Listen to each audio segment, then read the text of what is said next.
कहानी की शुरुआत होती है एक गांव से। नाम था धारपुर। उस गांव में एक 300 साल पुराना कुआं था। लोग कहते थे हर आधी रात उस कुएं के अंदर से एक रोती हुई लड़की की आवाज सुनाई देती थी। लेकिन एक बात सबको हैरान करती थी, गांव में जो भी लड़का उस कुएं का पानी पीता 3 दिन के अंदर वो गायब हो जाता है। न लाश मिलती न आवाज। इसी गांव में शहर से एक लड़का आया था, रवि। वह छुट्टियों में अपनी नानी से मिलने आया था। उसने सुना था कि लोग अब भी उस कुएं से डरते हैं, लेकिन रवि सोचते हैं डर सिर्फ अंधविश्वास है और कुछ नहीं। एक दिन धूप में घूमते हुए रवि को प्यास लगी और बिना किसी से पूछे वो सीधा उस श्रापित कुएं से पानी पीने चला गया। जैसे ही रवि ने कुएं में झांका, उसकी आंखों के सामने कुछ सुनहरा चमका और पानी में एक लड़की का चेहरा दिखाई दिया, रोता हुआ, आंसुओं से भरा हुआ। रवि घबरा गया और तुरंत वहां से भाग गया। उस रात उसे नींद नहीं आई। हर वक्त लगता कोई उसे देख रहा है और बुला रहा है। अब उसे भी डर लगने लगा था।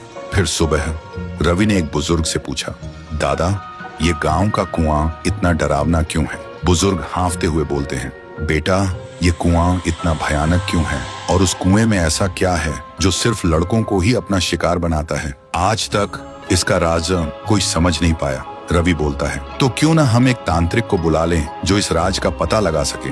फिर गांव के सभी लोग इकट्ठा होते हैं और एक तांत्रिक को भी बुलाया गया था। तांत्रिक आंखें बंद करता है और कांपते हुए कहता है, ये तो बहुत ही भयानक है। कुएं के अंदर जो भी है वो मेरे बस के बाहर है। और वो तांत्रिक तुरंत गांव छोड़ के चला जाता है। गांव वालों के चेहरे पे डर और गहरा हो जाता है। लेकिन रवि के मन में अब सवाल उठते हैं, उस दिन मैंने जो देखा, क्या वो सिर्फ मेरा वहम था? और आज तांत्रिक ने क्या देखा जो डर के भाग गया?